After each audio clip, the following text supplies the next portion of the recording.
This became evident when the news team, accompanied by the MP of the constituency, Honorable Elizabeth Saki, toured the flood-prone areas at Achimota and Akwateman to find out whether residents have been affected by the recent rains. The visit became necessary following past records of how annually flooding in these areas destroys property and claims lives.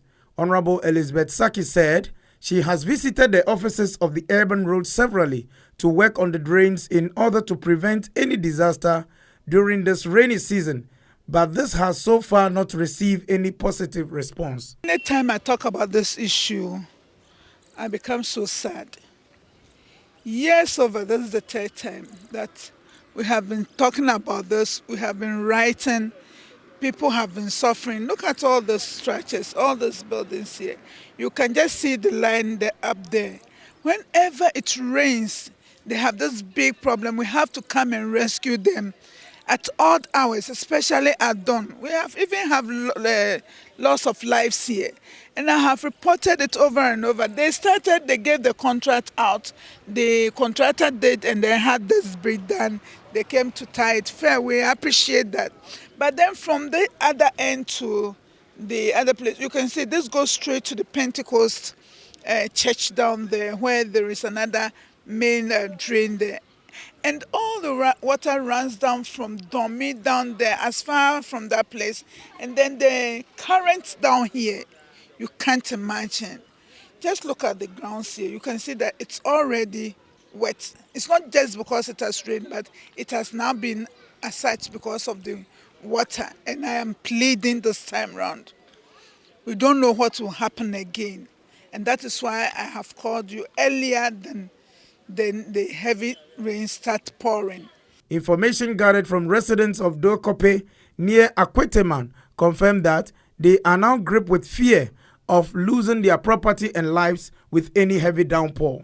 It rained, it gets flooded, and goes into our rooms and everything. So we find it difficult even to sleep in our rooms when it gets raining.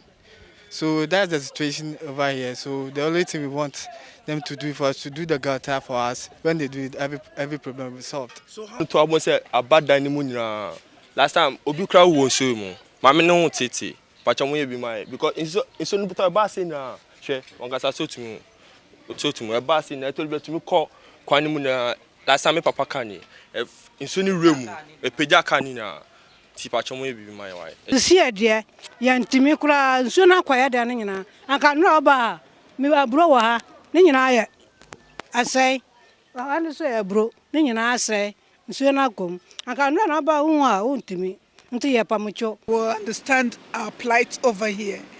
This was what happened like 2 years ago, and you all know I talked about it. I remember President himself then, President Mills also came around and saw it. We've been speaking about this for time now, and still it has not been done. Just quite recently, when there was that sharp rain last year, it carried all those things you see from the other end and brought them here. So you can tell the current over here, the tide, how strong it is. I'm sure we can even generate electricity looking at the bottles dancing over there. And this is the situation we have here. I can say then we better have an Achimota dump here so that we can generate electricity here. If we can see the water carrying all this concrete work done down here. And I plead that authorities will quickly come down here, because if it rains heavy again, this was the drain that carried the LTs and all the vehicles up down there to downstream. And if yesterday's rain could bring this, then you understand what I'm talking about. And I believe strongly that if it's not been attended to in time, it can affect the bridge, because I know for sure that all the slabs here strengthens and makes the bridge more stronger than it is. So if it starts wearing off as we're seeing now, then how safe is even our bridge down here?